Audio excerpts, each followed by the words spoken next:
I know you're thinking, an invisible tour guide sounds like a contradiction in khaki shorts. Believe me, the HR department at See the World Excursions thought so too, until they discovered my unique condition came with a unique perk. Guests never complain that I'm blocking their view. As for the foreseeable downsides, they assumed a jaunty straw hat and a tiny bell would solve everything. Day 1, Paris. I materialized. Well, that's the wrong verb. Let's say I vocalized next to Baggage Carousel 13 and Charles de Gaulle. Ladies and gentlemen of the Grand Capitals in 10 Days package, if you hear my voice, please wave, I said. 19 travelers immediately performed what looked like an enthusiastic but poorly semaphore routine. I identified them by luggage tags, Edna and Harold from Dallas matching cowboy boots suitcases. Todd and Heather, honeymoon influencers with ring light halos. A gap year quartet permanently attached to oversized headphones. Olga, a retired Siberian schoolteacher armed with binoculars big enough to spy on Mars. And finally, Mr. Gupta, who recorded everything for a vlog titled Mildly Interesting Moments. Where are you? Edna demanded, doing a full pirouette. Right here. Please form a loose circle around the sound of my voice. Heather lifted her phone. Could we do a quick selfie, just to start the trip? They gathered, held out cameras, and captured a cheerful ring of faces surrounding nobody. My followers will think we used a terrible filter, she grumbled. Outside, the driver loaded luggage while I gave the first briefing.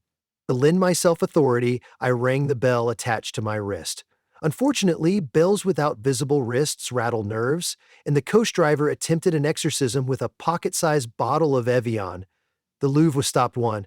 I had prepared a flawless route.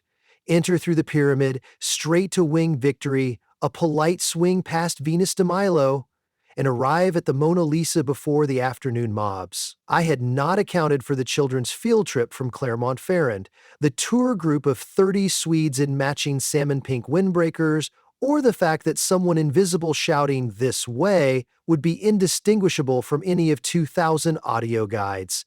We made it to Winged Victory together. I launched into a dramatic lecture about Hellenistic drapery when a pair of teenagers brushed past. To them, it looked as though Edna was talking earnestly to thin air. They filmed it for TikTok. 3 minutes later, Todd raised a tentative hand. Bill?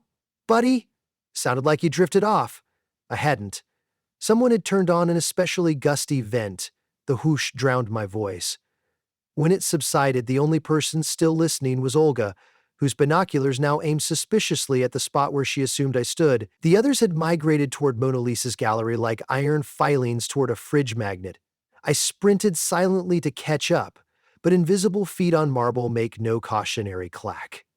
I bumped a security guard, apologized, and caused him to spin like a malfunctioning ballerina searching for the phantom perpetrator.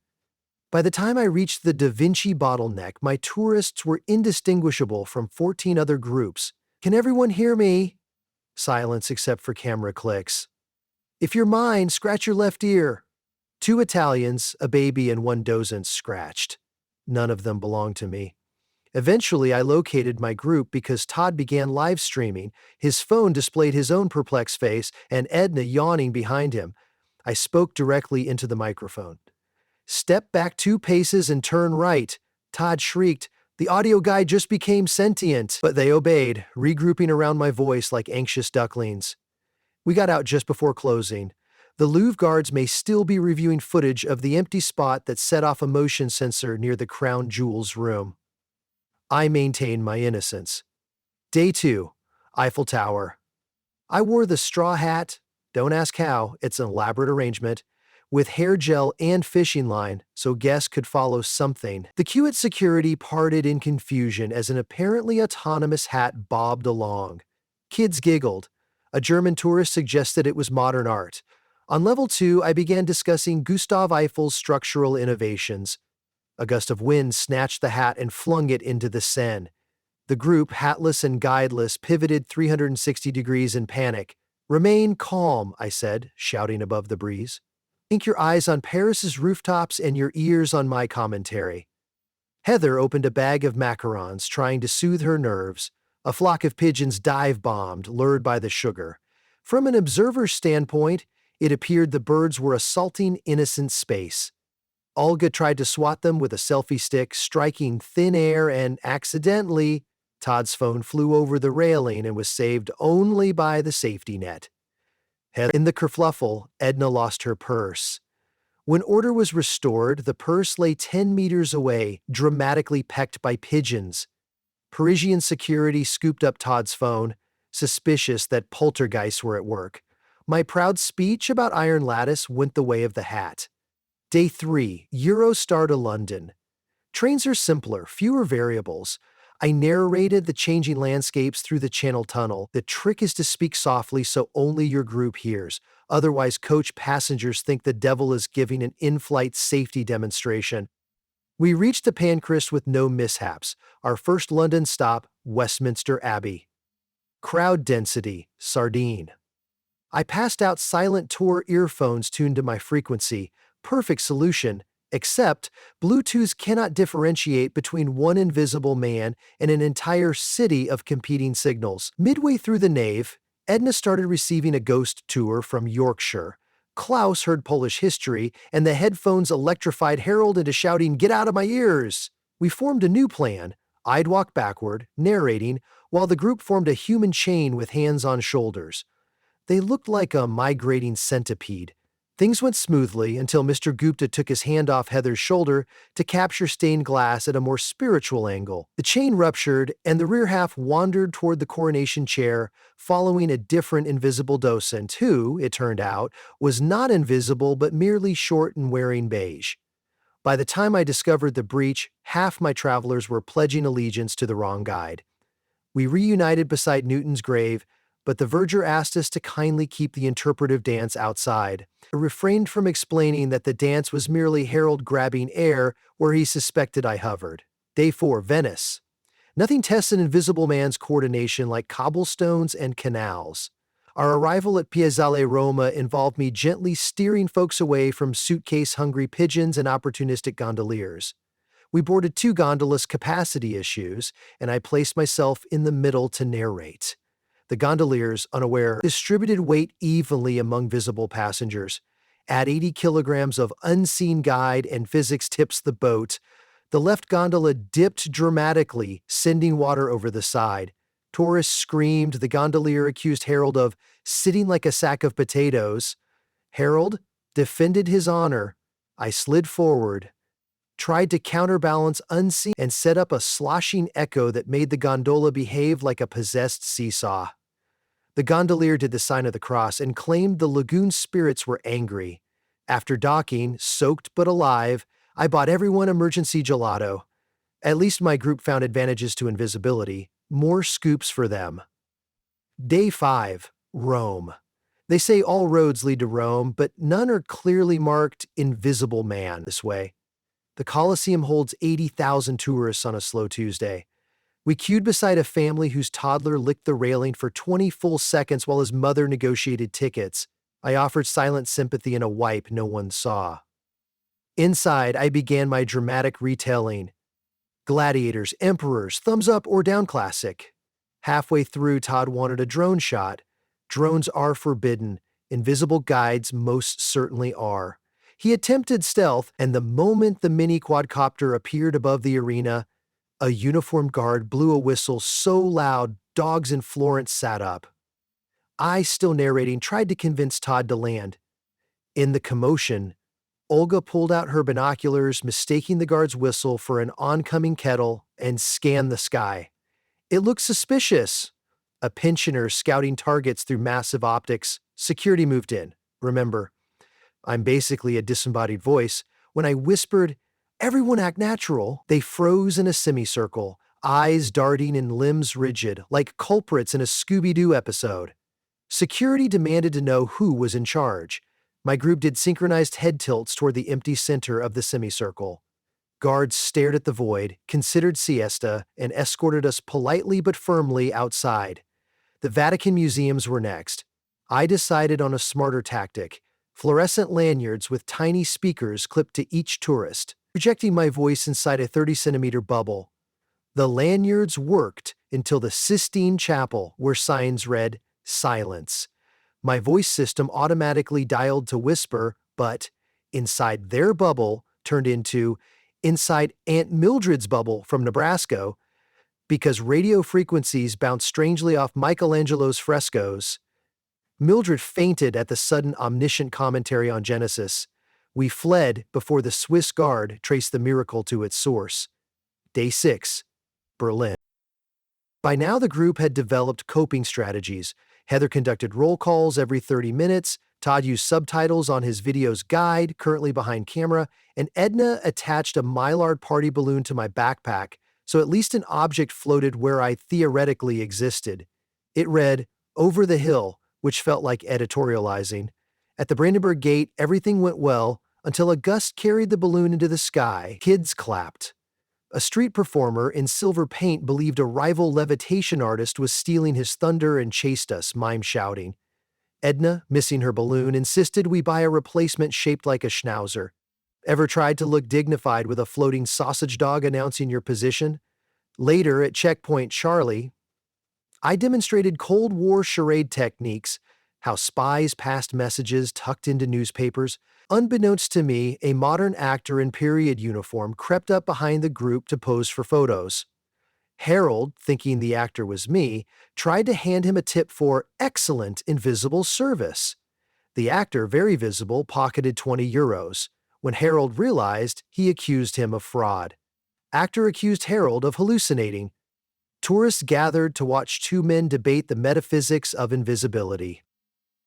I dragged Harold away before he revealed state secrets that existed only in his imagination. Day 7, Prague.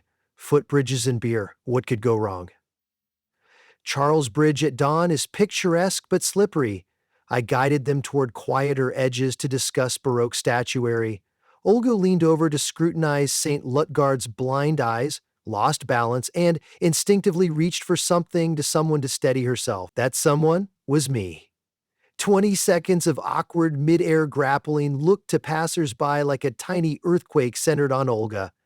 She righted herself, assuring the crowd she was hugging my invisible friend, which did not reduce alarm. We toured Old Town Square, where the astronomical clock strikes the hour accompanied by an animatronic parade. I provided commentary.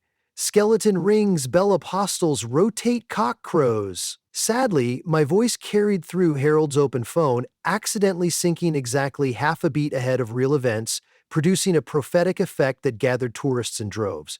When nothing surprising happened after the predictions, the crowd booed the clock as if it had underperformed. City officials remained baffled why 60 tourists hissed at a beloved heritage mechanism. Day 8, Vienna. I booked us into a classical music evening, imagining minimal physical chaos. The hall staff, however, saw a spare seat where I sat and sold it to a latecomer. The stranger, discovering the chair already depressed under incomprehensible weight, assumed broken furniture and demanded refund. An usher arrived, tried to lift me, felt resistance but saw nothing, declared the seat cursed and cordoned it off. I whispered apologies. The concert proceeded with an empty throne roped like a crime scene, and whispers about ghostly patrons. My group, front row, tried not to giggle. Edna's shoulders shook like maracas. The conductor shot her looks normally reserved for cellists who come in on the wrong bar. Day 9. Amsterdam, canal bikes, because what better way to test an invisible man than balancing on narrow paths beside water? I adopted the earlier chain method. Each person held the handlebars of the bike ahead. I led verbally from the front. For the first kilometer, success! Then a jogger overtook, clipping Harold, who swerved, causing a domino flop. I braked, but invisible brakes are not intuitive. I toppled into a hedge. Todd's GoPro caught a bicycle drifting riderless into a canal, paddle wheels spinning. Viral content, haunted cycle. To compensate for soaked sneakers and egos, I suggested the Van Gogh Museum. There, I gave perhaps my best performance, a heartfelt monologue on the mania and brilliance swirling inside the starry night, until a schoolteacher shushed the room. She couldn't locate the culprit, so she shushed every painting, visitor, and empty space. I complied, whispering only into my lanyards. Later surveys showed guests rated that talk eerily intimate, and the voice of Van Gogh's ear. Mixed reviews. Day 10. Homeward. We assembled at Schiphol Airport Departure Hall. 10 days, 8 cities, approximately 49 instances of losing me, 3 near arrests, 1 ghost seat, and 0 serious injuries, an above average statistic in the invisible tour guide industry. Before security, they surprised me with a thank you card, which Heather held up while everyone else signed, apparently autographing air.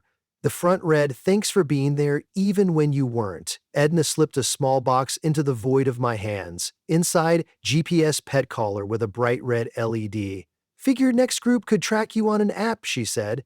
I promised to wear it around my ankle where tourists wouldn't mistake me for a Labrador. At the gate, announcements crackled.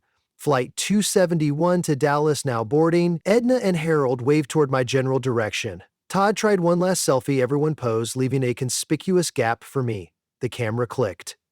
On the screen, between Edna's hat feather and Olga's binocular strap, a faint shimmer outlined a shoulder, sweat maybe, or refracted light, or proof that friendship makes even invisible men appear.